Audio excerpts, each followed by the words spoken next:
Baik, kita mulai pada pembelajaran virtual lab.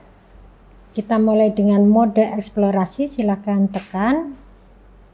Ya, kita masuk dalam suatu ruangan virtual lab dan sampai pada manekin telinga, di mana tampak di sini daun telinga.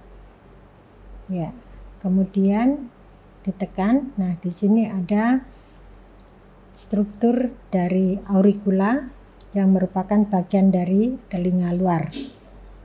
Auricula terbuat seluruhnya dari kartilago. Kartilago di sini membentuk lekukan yang paling utama, yaitu helix dan antihelix, tragus dan antiteragus. Kemudian kita masuk dalam liang telinga atau meatus acousticus externus. Nah, di sini meatus acousticus externus merupakan bagian dari telinga luar yang merupakan lorong yang menghubungkan dari auricula sampai pada membran timpani dan memiliki panjang 3,5 cm dengan diameter 1 cm. Meatus acousticus externus terdiri dari sepertiga luar, ini adalah pars cartilago, dan 2/3 bagian dalam adalah pars osseus. Ya. Nah, di sini adalah membran timpani, di mana memisahkan antara telinga bagian luar dan kita masuk pada telinga bagian tengah. Telinga bagian tengah di sini ditekan. Nah, kita lihat ada 3 tulang pendengaran yang merupakan suatu rangkaian atau yang namanya ossicular chain, di mana membentuk semacam sendi atau pergerakannya menggunakan engsel sehingga bisa menghantarkan suara masuk ke telinga bagian dalam. Nah, untuk yang bagian awal, bagian luar, yaitu yang bagian pertama adalah malleus, kemudian tulang berikutnya adalah incus, dan selanjutnya adalah stapes, di mana di sini ada basis stapes yang dia menempel pada foramen rotundum, foramen ovale, ya. Foramen ovale, di mana suara nanti akan dilanjutkan pada telinga bagian dalam. Ya. Nah, sekarang kita masuk ke telinga bagian dalam. Ditekan. View.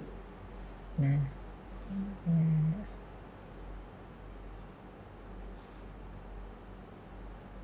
ya. Kita lihat di sini telinga bagian dalam merupakan suatu ruang, ya, yang terdiri dari 3 ruang kanalis semicircularis, ya. Nah, di sini di dalamnya terdapat cairan, yaitu perilim dan endolim. Perilim, kemudian endolim. Nah, bagian yang terpenting dari telinga bagian dalam yaitu organ korti. Ya. Nah, organ ini di dalamnya yang disebut sebagai koklea atau rumah siput, ya, merupakan ruangan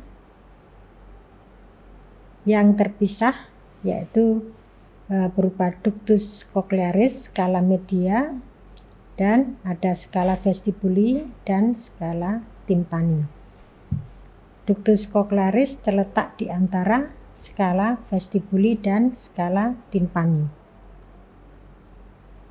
Ya. Kemudian kita melihat pada organ korti yang terpenting di sini, ditekan. Ya. Nah, organ korti di sini adalah yang terpenting dari mekanisme pendengaran, di mana terjadi suatu proses transduksi dari gelombang mekanik menjadi sinyal listrik. Organ korti memiliki peran sebagai sensor reseptor yang terletak di basilar membran. Jadi basilar membran adalah di sini. Kemudian ada outer hair cell 3, dan ini ada silianya, ya. Kemudian ada inner hair cell-nya 1, ya. Nah, di sini suara akan diteruskan sampai pada nervus cochlearis.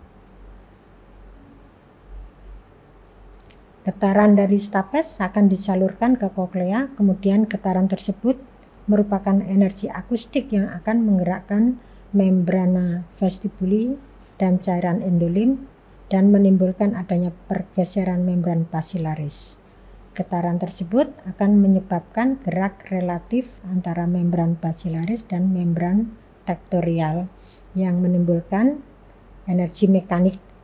Kemudian terjadi defleksi sel rambut stereosilia, ya, yang akhirnya akan menyebabkan pelepasan ion bermuatan listrik sehingga mengubah energi mekanik menjadi energi listrik.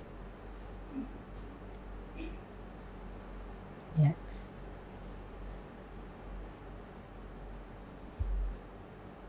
Skala timpani terletak di bawah dari ductus cochlearis yang dipisahkan oleh membran basilaris, dan skala vestibuli mengandung cairan pirilim. Demikian struktur dari telinga bagian dalam, dan selanjutnya untuk proses pendengaran atau mekanisme suara sampai bisa didengar akan diteruskan setelah dari koklea melalui nervus auditorus dan diteruskan ke pusat pendengaran di otak kita. Demikian, terima kasih.